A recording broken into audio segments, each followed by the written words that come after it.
1 Timóteo 5:8.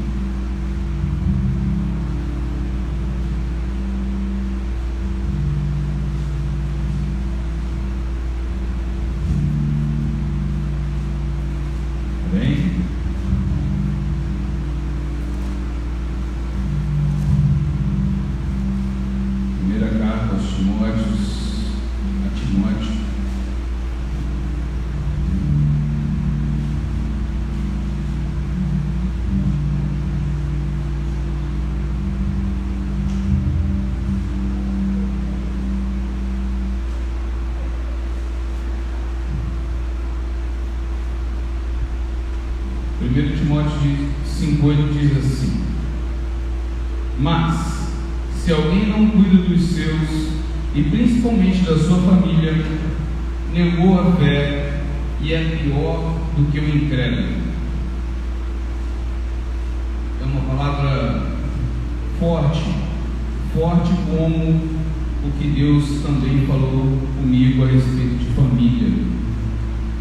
Quando a gente traz uma palavra para a família, nem sempre é tão fácil a gente falar, porque muitas vezes o Senhor nos cobra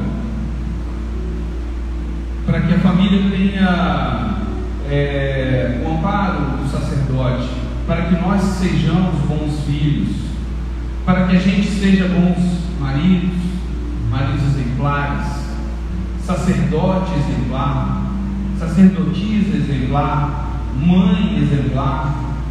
Então Deus espera isso de nós. Deus espera isso de nós. E hoje eu venho com uma pergunta: que tipo de família é a sua? Eu começo com essa pergunta. É necessário uma reflexão: que tipo de família é a sua?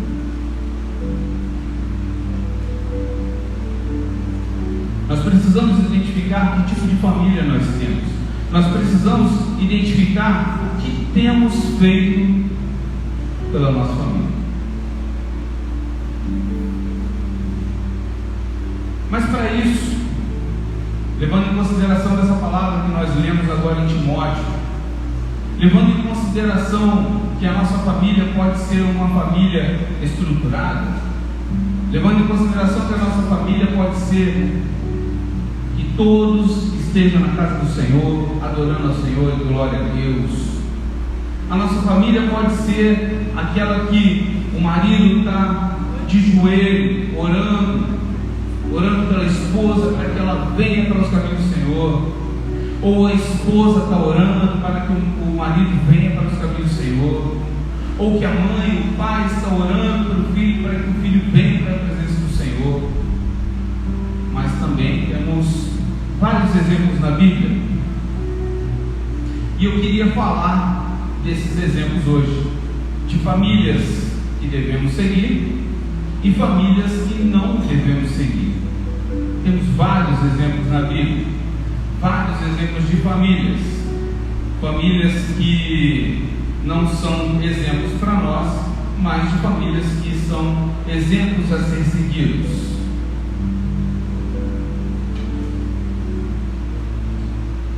E eu queria convidar os irmãos a estarem abrindo as suas Bíblias em Atos dos Apóstolos, capítulo 5, versículo de 1 ao 4. Atos dos Apóstolos, capítulo 5,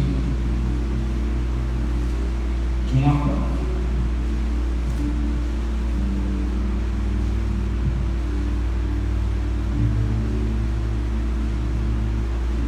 Nós vamos pegar um exemplo hoje que não deve ser seguido, o exemplo de Ananias e Safira.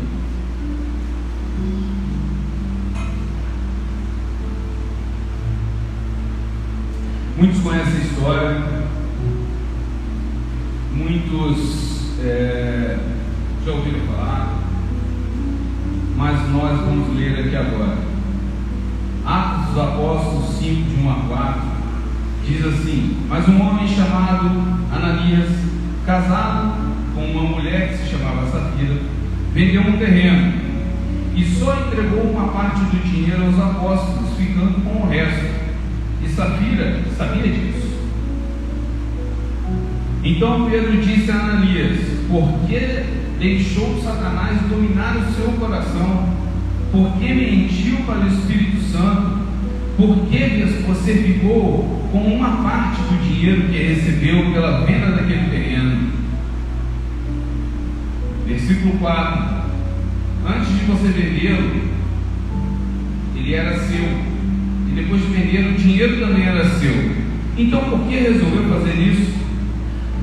Você não mentiu para os seres humanos, mentiu para Deus. Assim ele ouviu. Ananias caiu morto, e todos os que souberam o que havia acontecido ficaram com muito medo. A mulher de Ananias chegou umas 3 horas depois, versículo 7, sem saber o que havia acontecido com o marido. Aí Pedro perguntou a ela: me diga, foi este preço que você e seu marido venderam o terreno? E ela respondeu: foi. Então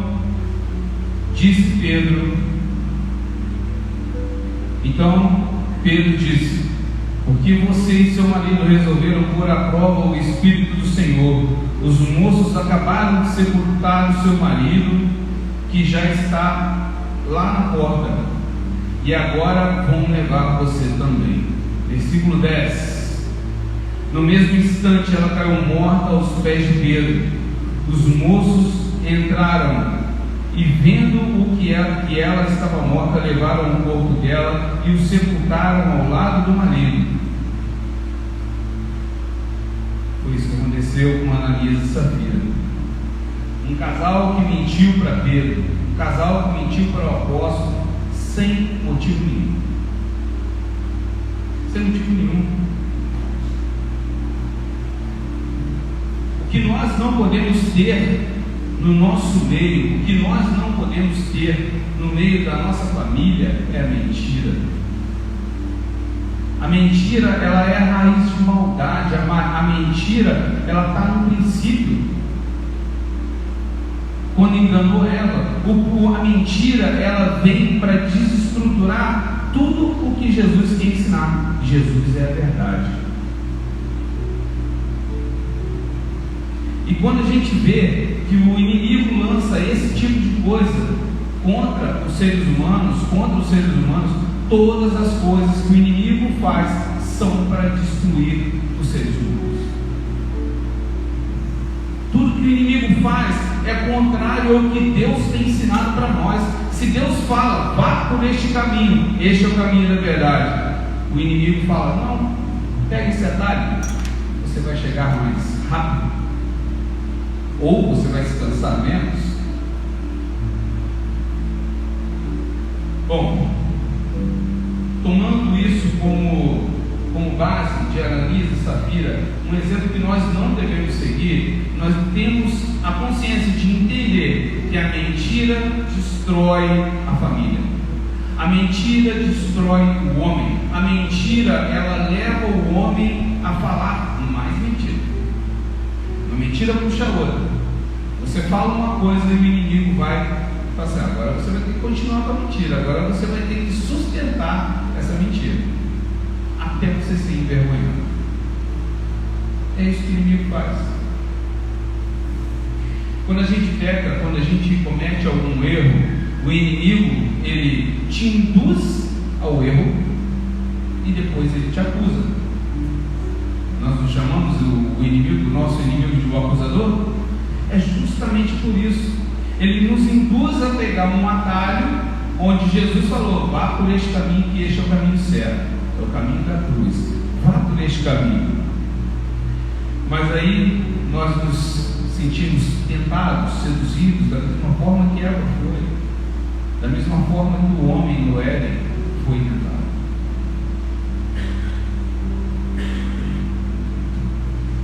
Mas isso vai mais além.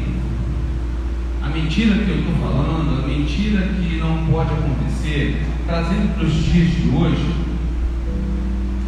é quando a esposa tem junto com o marido, um cartão de crédito. Ela usa o cartão de crédito, não fala para o marido, usa do saldo do cartão de crédito, não fala para o marido, e quando o marido vai usar, não tem. O boleto vem depois. Mas isso teve oculto. Estourou o cartão e isso teve oculto. Ou não tem cartão de crédito, comprou fiado, e aí depois vem o problema. Mas a mentira não é só isso. O homem também pode mentir, qualquer um dos dois, o filho pode mentir, qualquer um pode mentir. Nós não estamos livres disso. Mas o que eu quero trazer para vocês é que nós temos que arrancar do nosso meio tudo que nos leva a pecar. Nós temos que arrancar do nosso meio uma coisa que a gente faz escondido, que a gente faz de uma maneira para ocultar isso, no meu caso, para eu ocultar da minha esposa. Então, se o marido pega o dinheiro dele e investe em ações e não conta para a esposa, trazendo isso para os nossos dias agora, né? Então, se a gente pega o dinheiro, faz um investimento, ou guarda o dinheiro, ou compra criptomoedas, ou faz o que for, você pega o seu dinheiro e investiu e não conta para a esposa, tá certo? Você está ocultando uma informação, você está ocultando que você tem alguma coisa guardada e a sua esposa não sabe. Você mente, você traz a mentira para dentro do seu lar, e aí a partir deste momento você abriu uma brecha para o inimigo dentro da sua casa, dentro do seu relacionamento, dentro da sua vida.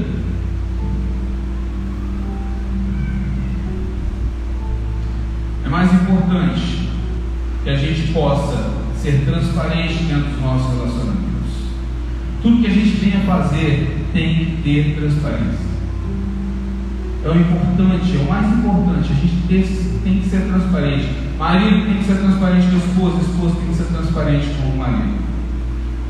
Pais e filhos temos que ter transparência. Nós temos que ser transparentes. E aí, quando a gente é transparente, a gente combina. E o combinado não sai caro, como diz o dito popular.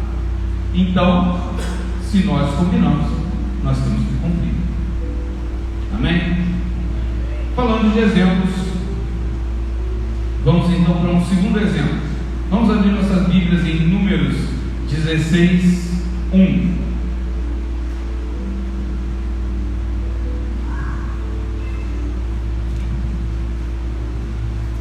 Números, início da Bíblia, capítulo 16, versículo 1.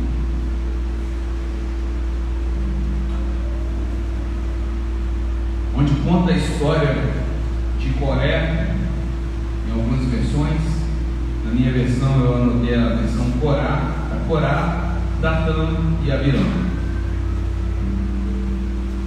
Números, capítulo 16, versículo 1, do 1 ao 7. Depois a gente pegar um salto no 23 ao 35. No versículo 1 diz assim, Números 1,16: Corá, filho de Izar, do grupo de famílias levitas de Coate, teve o atrevimento de se revoltar contra Moisés. Ele se juntou com 3 homens da tribo de Ruben. Depois deles dois deles eram filhos de Eliabe, que se chamavam Datã e Abirão. O outro era On, filho de Pelete. E Corá também chamou mais 250 israelitas de fama, que eram líderes escolhidos pelo povo. Eles foram juntos falar com Moisés e Arão e disseram: agora chega, todo o povo pertence a Deus, o Senhor. Cada um deles é de Deus, o Senhor está no meio deles. Então, por que vocês querem mandar no povo de Deus? Quando Moisés ouviu isso, ajoelhou-se, encostou o rosto no chão e disse-lhe o seguinte a Corá e todos os seus seguidores: Amanhã cedo, o Senhor Deus nos mostrará quem é dele e quem foi separado para o seu serviço.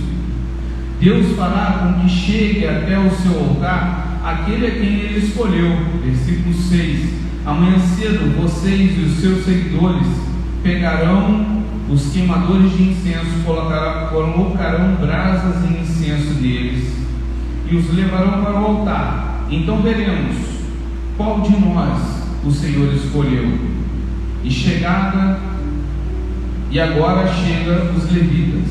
Então, versículo 23 agora, saltem aí para o versículo 23. Pode colocar aquela imagem, por favor?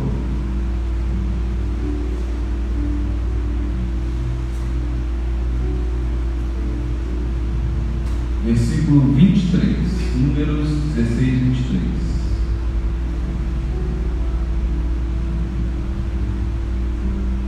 Então o Senhor respondeu a Moisés: diga ao povo que saia de perto das barracas de Corá, Datã e Abirão. Aí Moisés saiu e junto com os líderes do povo foi onde estavam Datã e Abirão.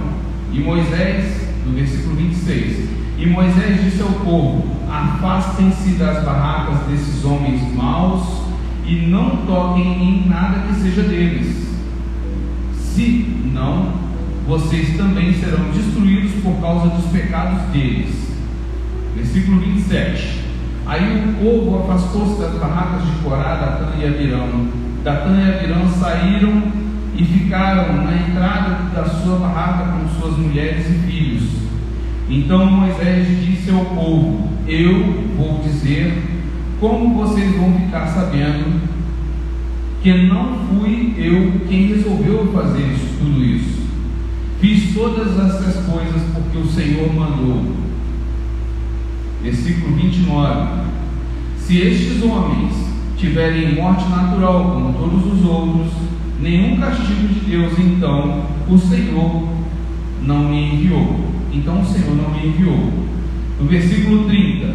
Mas se ele fizer acontecer alguma coisa fora do comum, e se a terra se abrir e engolir essa gente com tudo o que eles têm, e eles descerem vivos para o mundo dos mortos, vocês ficarão sabendo que estes homens rejeitaram o Senhor.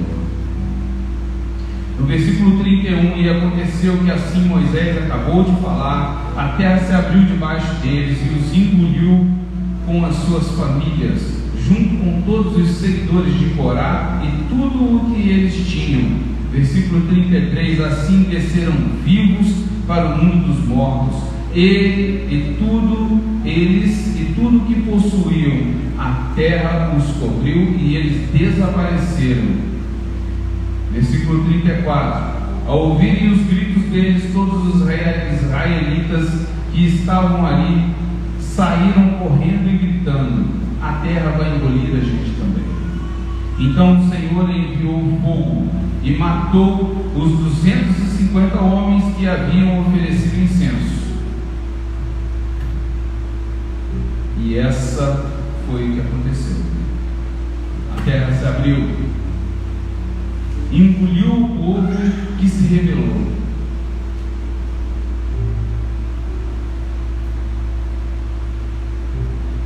Foram engolidos. Por quê? Desobediência, rebelião. Quando a gente fala de rebelião, a gente fala de se levantar contra o seu líder, a gente fala de não estar sob a orientação do seu líder, de estar contrário ao que o Senhor tem colocado como a pessoa que traz a direção para você. Quando a gente fala de rebelião, a gente fala de uma pessoa que não está aceitando o que Deus propôs na sua vida. Deus colocou um pastor sobre a sua vida, Deus colocou um líder sobre a sua vida. É Ele que te orienta, é Ele que traz a palavra para você, é Ele que vem para você trazendo o que Deus tem preparado para você. Se for deserto, que seja, mas é o que Deus quer na sua vida para tratar. E tudo é necessário, tudo tem seu tempo, e nós precisamos entender o tratamento de Deus para as nossas vidas. Só que neste momento, quando a gente viu aqui o que aconteceu com Corá e todos os seus familiares, de Datã, e todos eles tiveram esse fim, foram tragados pela terra. Então nós temos pastores sobre nossas vidas, nós temos líderes sobre nossas vidas, nós devemos respeitar as nossas lideranças, nós devemos entender o que Deus tem preparado para nós através da nossa liderança. Nós temos que ser humildes, nós temos que ser humildes para entender e também saber receber uma exortação. Se nós não estamos andando da maneira que Deus vê que será o melhor para nós temos que saber entender como o líder nos exorta. Parece difícil, mas isso é um exercício para a nossa vida, porque nós estamos sob a autoridade de tudo na nossa vida. Temos autoridade. Nós temos autoridade na prefeitura, nós temos autoridade no governo, nós temos autoridade na presidência, nós temos no nosso trabalho, nós temos autoridade sobre nossas vidas. E nós, no final de tudo, nós temos que aprender a saber lidar com isso. Então, esse é um exemplo, esses 3 homens e a rebelião de todos esses homens que se levantaram contra Moisés, eles são um exemplo ruim que nós não devemos seguir. Eu queria contar mais um exemplo para vocês, que está em Josué, que é sobre a vida de Acã. Abram em Josué 7, no versículo 1.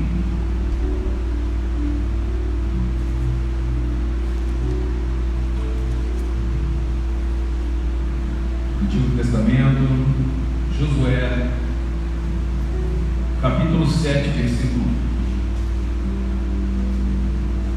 Família de Acã.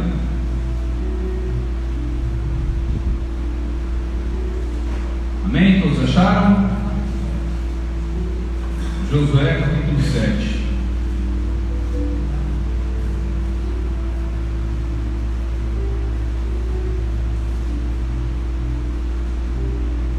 Diz assim,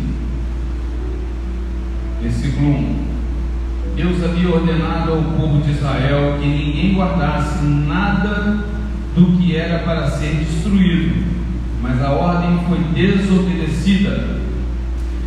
Acã escondeu algumas coisas, e por isso o Senhor ficou muito irritado com os israelitas.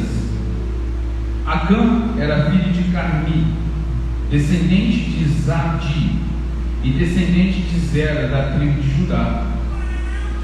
Versículo 2: Josué enviou alguns homens da cidade de Jericó até Ai, cidade que fica a leste de Betel, perto de Bet-Aven. Ele mandou que fossem ver a terra. Eles foram, experimentaram bem a cidade.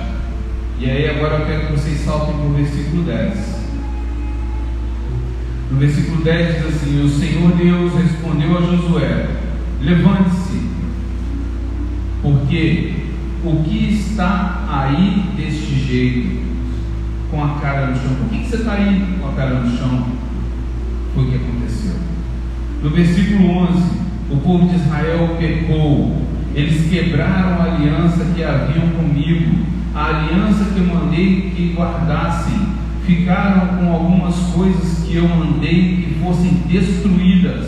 Eles roubaram essas coisas, mentiram por causa, olha a palavra mentiram de novo, mentiram por causa delas e as colocaram no meio das bagagens deles. Versículo 12: E é por isso que os israelitas não podem enfrentar o inimigo, fogem dele, porque agora eles mesmos estão condenados à destruição. Se vocês não destruírem o que roubaram, eu não continuarei com vocês. No versículo 13, Deus fala assim: Levante-se, e vá santificar o povo. Diga que se purifiquem para amanhã, porque eu, o Senhor, o Deus de Israel, digo isso. Israelitas, vocês estão guardando algumas coisas que eu mandei destruir. Enquanto não se livrarem delas, vocês não poderão enfrentar os inimigos. Acã, seguindo a história do que está relatado na Bíblia, ele foi para Jericó, trouxe consigo alguns despojos, uma capa, uma cunha, algumas coisas, fez um buraco no meio da tenda dele, enterrou aqueles objetos ali, objetos de valor, enterrou ali, e com isso ele desobedeceu ao Senhor. Com essa desobediência, o povo estava enfadado a perder a guerra. Então, a gente consegue entender que quando a gente comete um pecado, a gente não prejudica somente a nossa vida. Quando eu cometo um pecado, eu não prejudico somente a minha vida, eu prejudico a mim, a minha família, a minha igreja, o meu ministério. A mentira, ela é cruel. A mentira leva a nós, a cada um de nós, a sofrer e pagar o preço por ela. E é muito difícil a gente se livrar da mentira a partir do momento que você entra nela. Então Acã, vou ler aqui para vocês. Então Acã trouxe os espólios de guerra da cidade de Jericó, uma cunha, uma capa e etc. O que era para ser destruído, ele trouxe com ela, entrou em sua casa, enterrou e deixou escondido. Nós não podemos esconder as coisas. Os pecados escondidos não tem a ver com santidade. Quando a gente esconde os nossos pecados, automaticamente nós vamos perder a nossa santidade. A gente sai da presença de Deus porque a gente entrou no pecado.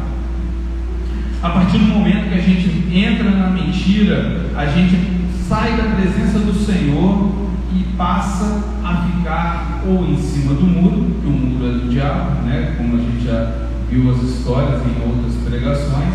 Se você está em cima do muro, você não sabe para onde vai, né? Mas o muro tem um dono. Então o lado certo é ficar na verdade.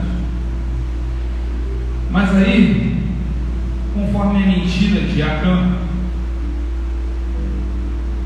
ele era o tipo de pessoa, Acã é o tipo de pessoa que não tem santidade em casa, no ministério. Ele peca escondido e o seu pecado prejudica, como eu já falei, o ministério, a igreja, a vida e a família.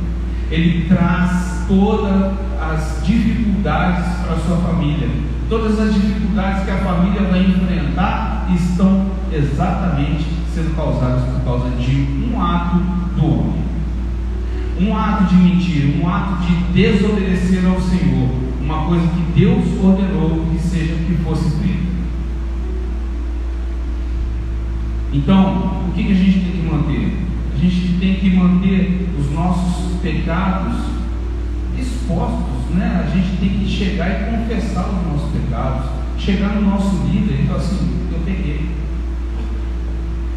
Falar com Deus: Senhor, eu pequei contra o Senhor.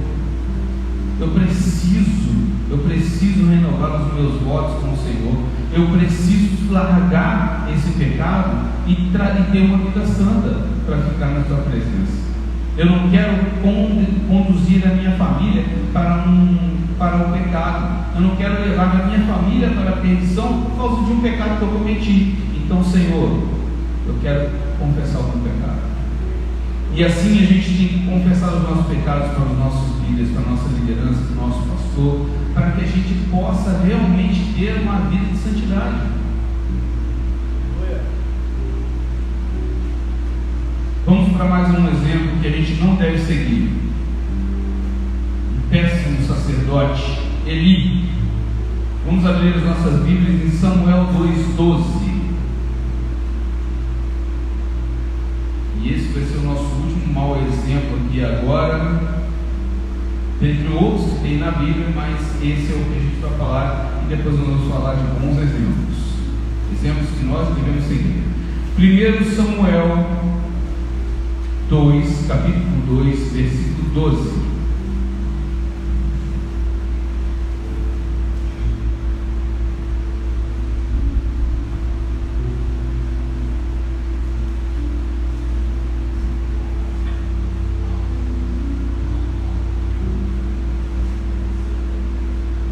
Samuel 2,12 diz assim: os filhos do sacerdote Eli não prestavam e não se importavam com Deus do Senhor. Olha o que está relatado na Bíblia: que os filhos de um sacerdote não prestavam. É isso que está escrito. Vocês acabaram de ler, com versões diferentes, seja o que for.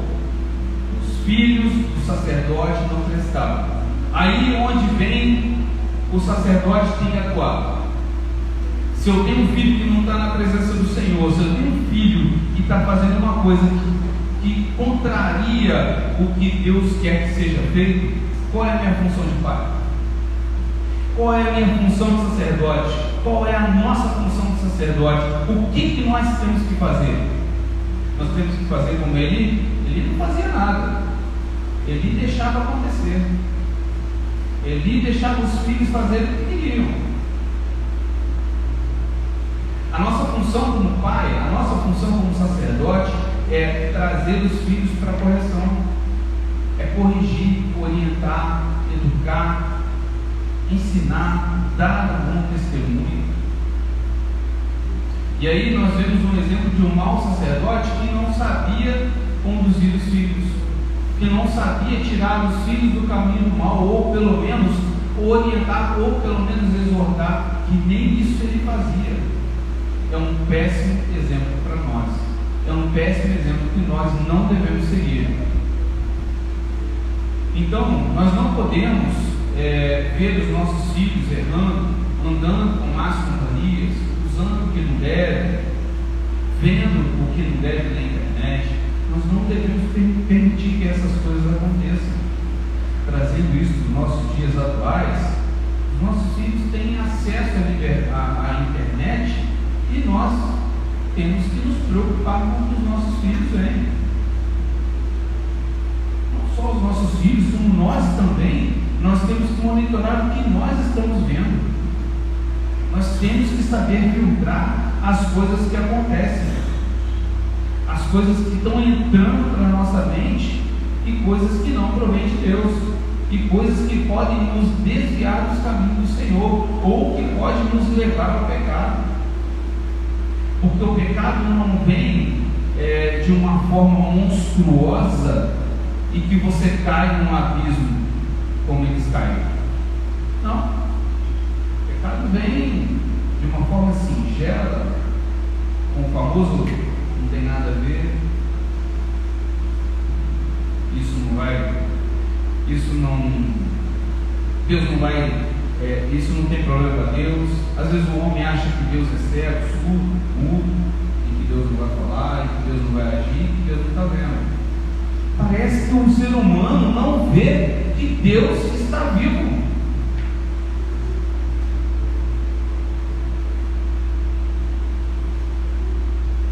A gente não pode passar a mão na cabeça dos filhos.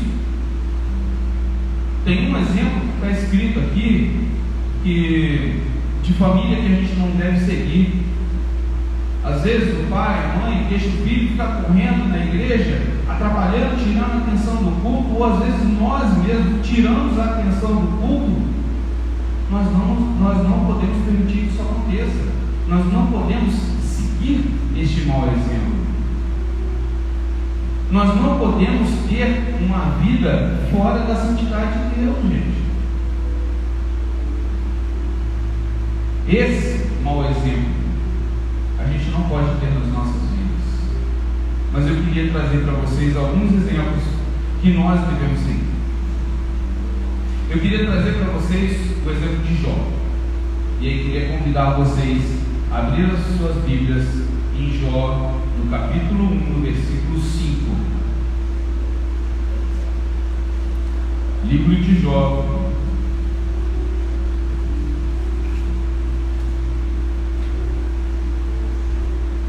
capítulo 1, versículo 5.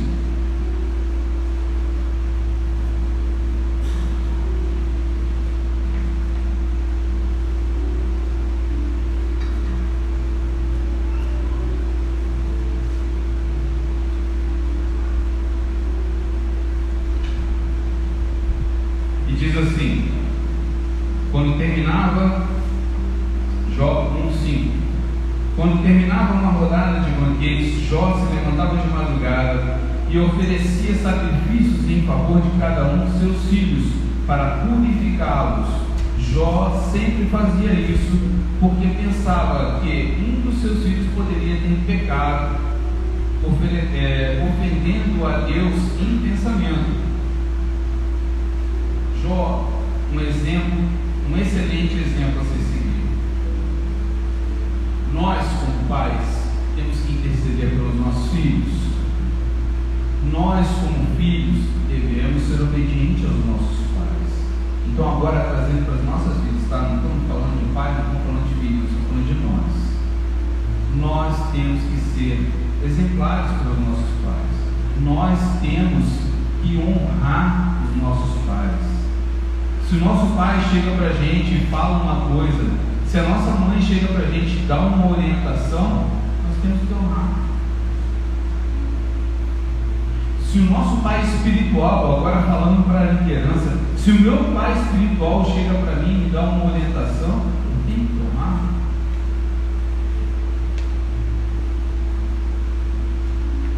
Será que a gente consegue entender que quando nós honramos ao nosso líder, quando a gente honra o nosso pai, quando a gente honra o nosso pastor, a nossa vida, ela tem um rumo diferente do que o pecado, do que a mentira. É um rumo completamente diferente do que o inimigo tem traçado para nós. O inimigo, ele tem estratégias para tirar a gente da presença do Senhor. Essas estratégias são coisas pequenas, e ele vai colocando até você mentir, ou você fazer algum tipo de ação que você saia da presença de Deus. E Deus está com a mão estendida para te proteger, e Deus está com a mão estendida para te abençoar, e aí você sai debaixo da proteção de Deus. Você sai debaixo da proteção da mão de Deus. Nós somos.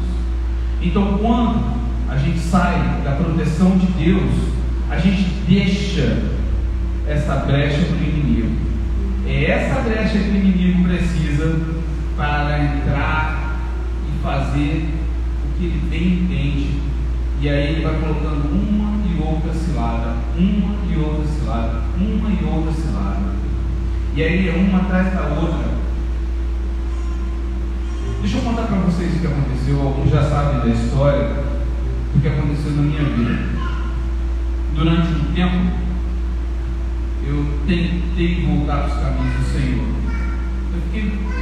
Eu fiquei alguns anos no Evangelho, fiquei alguns anos em Volta Redonda, na igreja onde eu congregava. E aí, por um motivo banal, eu saí dos caminhos do Senhor. Houve um disse-me-disse, eu acabei ficando magoado com aquilo, que é o que muito acontece hoje, né? Um crente mimimi, né? E aí eu fui nessa vibe aí. E aí eu fiquei 10 anos tentando voltar dos caminhos do Senhor. Eu fiquei 10 anos tentando, por causa de uma mentira,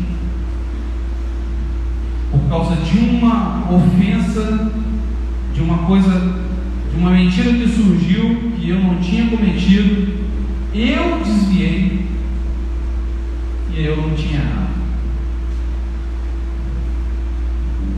E aí eu digo para vocês, qual o problema da mentira?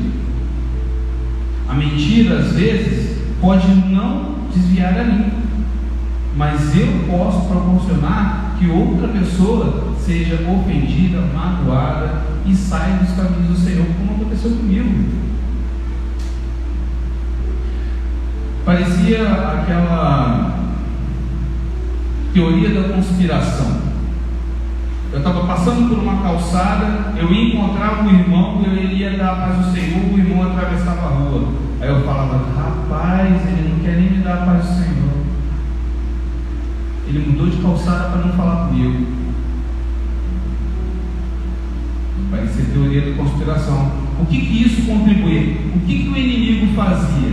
Que na minha mente ele ficava semeando cada vez mais as coisas contrárias ao que Deus semeava, que era verdade. Porque quem permitiu foi eu. Eu, naquela época, dei essa permissão. E aí fiquei 10 anos lutando para voltar.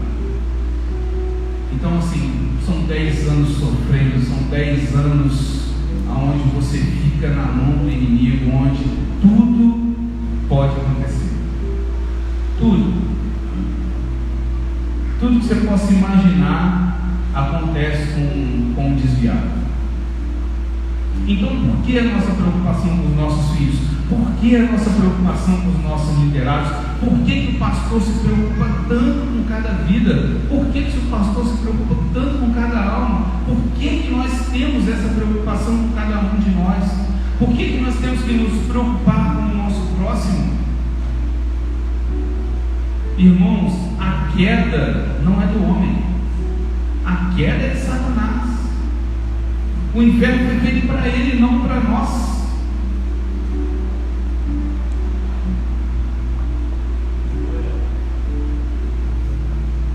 Nós precisamos ter um pouco de Jó em nossa vida. Nós temos que ter esse interesse pela vida dos nossos filhos naturais, dos nossos filhos espirituais, das pessoas que nos circulam, dos nossos irmãos que estão à nossa volta, que fazem parte do nosso ministério. Nós temos que orar, interceder as pessoas que estão próximas a nós. Nós temos que ter esse mesmo sentimento que Jó tinha. Nós temos que ter isso em nossas vidas, ardendo em nossos corações, para que a gente tenha aqui esse sentimento de que a vida esteja preservada. E Jó era assim, e orava de madrugada, como diz em Provérbios 8:17: eu amo os que me amam, e os que de madrugada me buscam me encontrarão. Assim diz em Provérbios. Então nós vamos buscar a Deus em favor de nossos filhos e em favor de nossas famílias. Queria citar um outro exemplo. A ser seguido, que é a vida de Ana, que está em 1 Samuel 1:11. Queria convidar os irmãos a abrir 1 Samuel 1:11.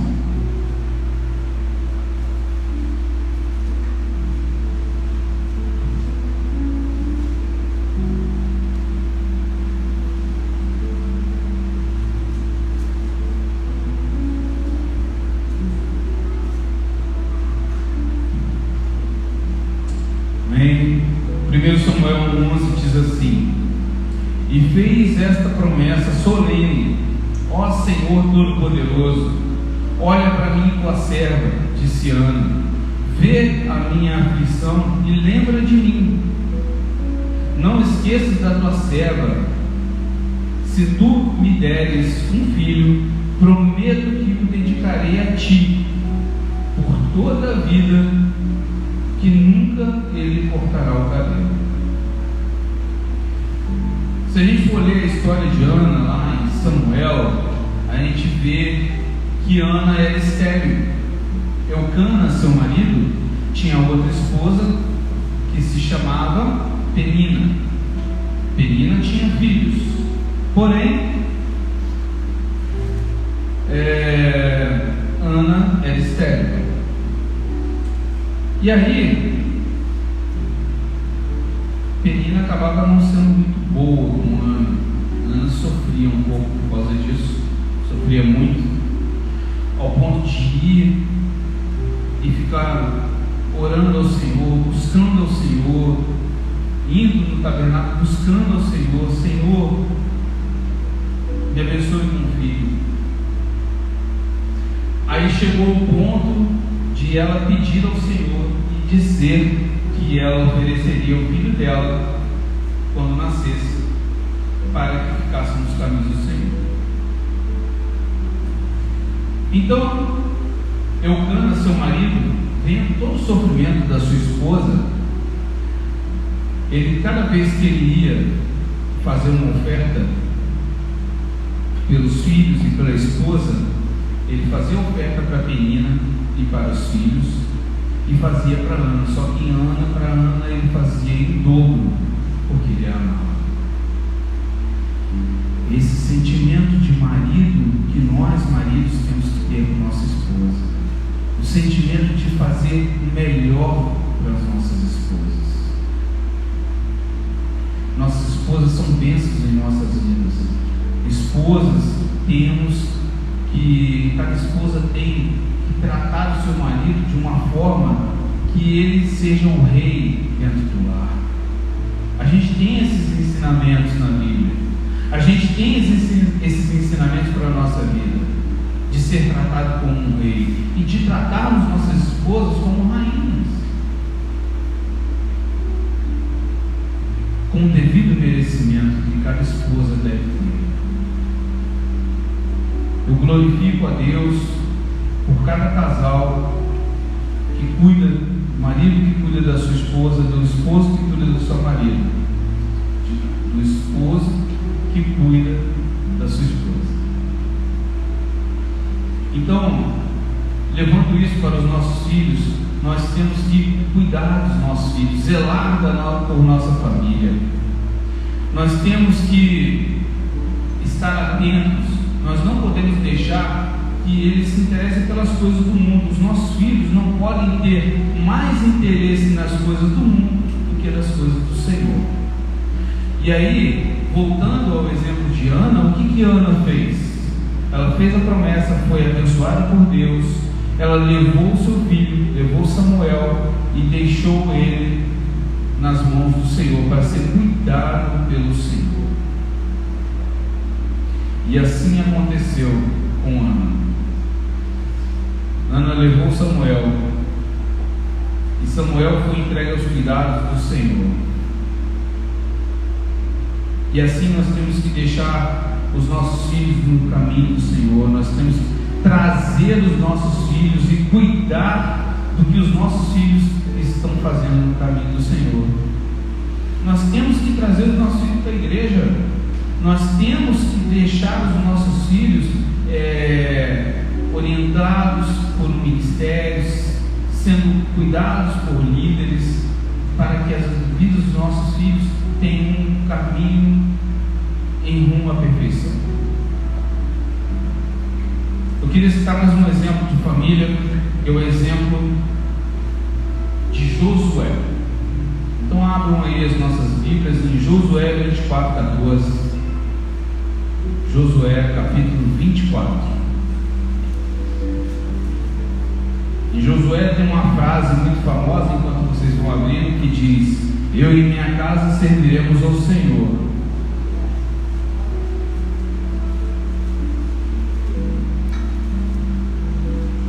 Josué 24. Josué 24:14.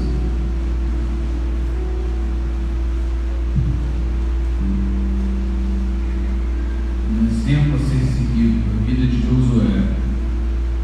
E diz assim, Josué 24:14. Josué terminou dizendo: portanto, agora temam a Deus o Senhor, sejam seus servos sinceros e fiéis, esqueçam os deuses e os que os seus antepassados adoravam na Mesopotâmia e no Egito e serviram ao Senhor. E sirvam ao Senhor. No versículo 15: mas se vocês não querem ser servos do Senhor, decidam-se hoje a quem vão servir. Resolvam e vão servir os deuses dos seus antepassados. Os seus antepassados adoravam na terra da Mesopotâmia, ou os deuses dos amorreus, na terra que vocês estão morando agora. Porém, eu e a minha família serviremos a Deus o Senhor. No versículo 16, o povo respondeu: nunca poderíamos pensar em abandonar o Senhor para servir a outros deuses. No versículo 17, foi o Senhor, o nosso Deus, que tirou a nós e a nossos pais da escravidão da terra do Egito, e vimos as grandes coisas que Ele fez. Ele nos guardou pelos caminhos por onde andamos e no meio dos países onde passamos. Versículo 18: conforme íamos avançando, o Senhor ia expulsando todos aqueles povos e até os amorreus que moravam nesta terra. Portanto, nós também serviremos o Senhor, pois Ele é o nosso Deus. Versículo 19: Josué disse ao povo: vocês vão poder servir ao Senhor, o Senhor, pois Ele é Deus Santo e não tolera aqueles que adoram outros deuses. Ele não perdoará os pecados e as maldades de vocês. Versículo 20: se abandonarem a Deus, o Senhor, e abandonarem os deuses estrangeiros, Ele se voltará contra vocês e o castigará. Versículo 20: se abandonarem a Deus, o Senhor, e adorarem deuses estrangeiros, Ele se voltará contra vocês e os castigará. Ele os destruirá, embora antes tenha sido bom para vocês. E o povo respondeu: que isso não aconteça. O que nós queremos é servir a Deus, o Senhor. Versículo 22: então Josué disse: vocês mesmos são testemunhas de que escolheram servir o Senhor. Sim, somos testemunhas, responderam eles. E Josué continuou: então joguem fora os deuses estrangeiros que estão com vocês e prometam que serão fiéis ao Senhor, o Deus de Israel. O povo disse a Josué: serviremos ao Senhor nosso Deus e obedeceremos aos seus mandamentos. Assim, naquele dia, Josué fez um acordo para o povo, e ali em Siquém lhes deu leis e regulamentos. Um sacerdote, gente, ele dá o rumo para o povo, ele dá o rumo para a sua família. Quando ele disse: eu e minha família serviremos ao Senhor, se você quiser fazer da mesma forma, nós iremos adorar o Deus vivo, o único Deus, o nosso Senhor. Foi essa a decisão que Josué tomou, de servir ao único Deus, ao Deus vivo, ao Deus que fez todas aquelas maravilhas no passado. Ele abriu o mar vermelho, ele jogou as pragas não atingiram Israel, todas aquelas coisas aconteceram e o povo não via. O povo andava no deserto, de dia tinha uma coluna de nuvem que não deixava o sol queimar, não deixava eles sentir calor, as roupas não se desgastavam. Eles andaram 40 anos ali, gente, aproximadamente. Eles eram alimentados pelo Senhor. O deserto não tem nada, o deserto não tem água, não tem o que comer, não tem o que beber, e eles eram alimentados pelo Senhor. Durante 40 anos isso aconteceu, aproximadamente 40 anos. Então o povo viu tudo isso que aconteceu, e eles disseram: assim como nós vimos tudo que Deus fez por nossas vidas, nós serviremos a este Deus e abandonaremos todos os outros deuses. Quando a gente fala de abandonar os outros deuses, a gente fala que a gente tem que se livrar das coisas que são distrações deste mundo. As coisas que distraem a gente neste mundo são os deuses dos amorreus, são os outros deuses da Mesopotâmia. São esses deuses que hoje o Mamon, seja lá qual for, se você for adorador do dinheiro, é Mamon. Então assim, gente, a gente tem que ter isso na nossa mente. Nós não podemos adorar outros deuses. Só existe um Deus vivo, só existe um único Deus. Nós servimos ao nosso Senhor, a Jesus Cristo. Estamos aqui para adorar Ele nesta noite. Estamos aqui para reverenciar ao único Deus vivo. E assim nós devemos fazer todos os dias da nossa vida. Abandonar o passado, abandonar os deuses do Egito, abandonar os deuses dos amorreus e da Mesopotâmia. E todos os outros deuses nós temos que abandonar. O louvor pode subir, já estou acabando.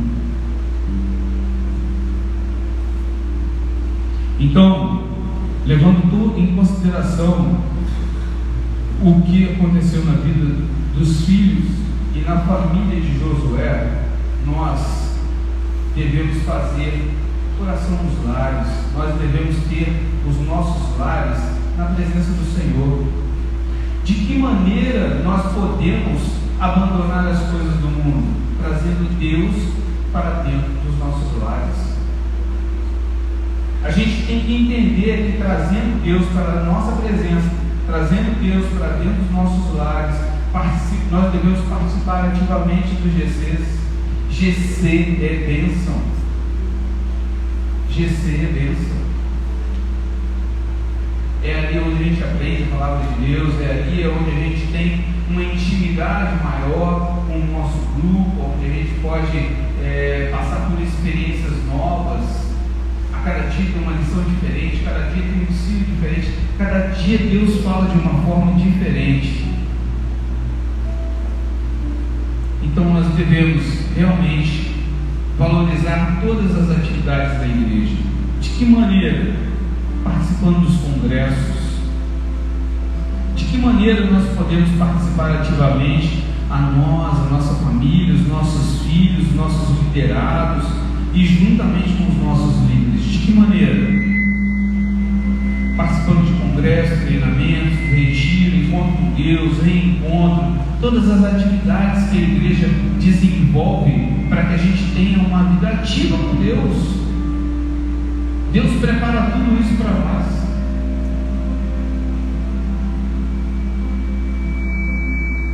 Mas ainda tem uma quarta família que eu quero citar, e é a família de Noé. Gênesis 7:1. Abram aí junto comigo. Gênesis, capítulo 7, versículo 1.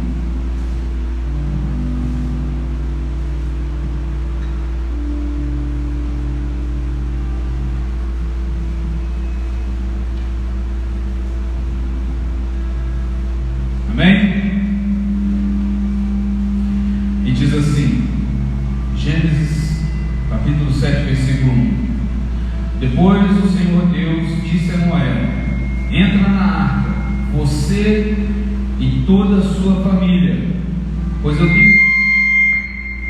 eu tenho visto que você é a única pessoa que faz o que é certo nesta geração.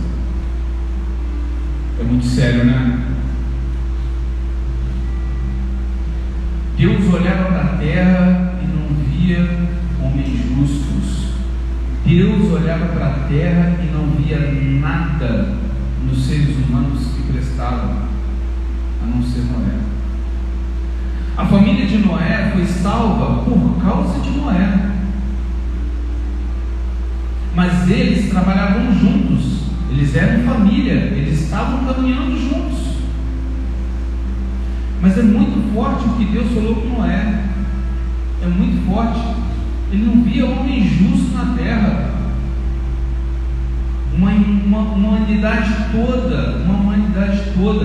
E Deus não conseguia ver um homem ali que prestasse.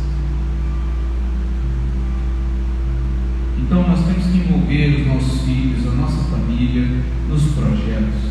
Nós temos que nos envolver nos projetos que Deus tem preparado para nós. Nós temos que sonhar o que Deus tem planejado para cada um de nós. Nós temos que ter isso em nossas vidas.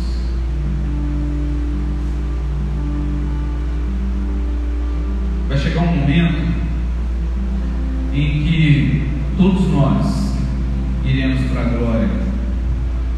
E nesse grande dia, as nossas famílias subirão juntas para glorificar o nome do Senhor Jesus.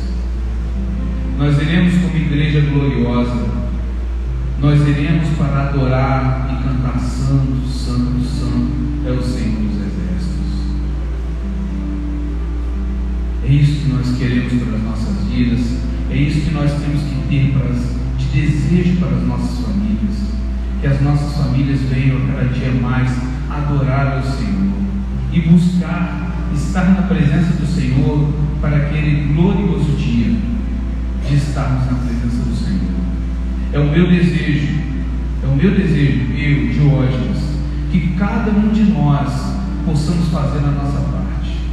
É o meu desejo que cada família possa ter a união de pai, mãe, filho, de estar buscando a presença do Senhor, para junto naquele dia nós glorificarmos ao Senhor juntos, como uma grande família, uma família gloriosa. Eu gostaria de convidar os irmãos a ficarem de pé.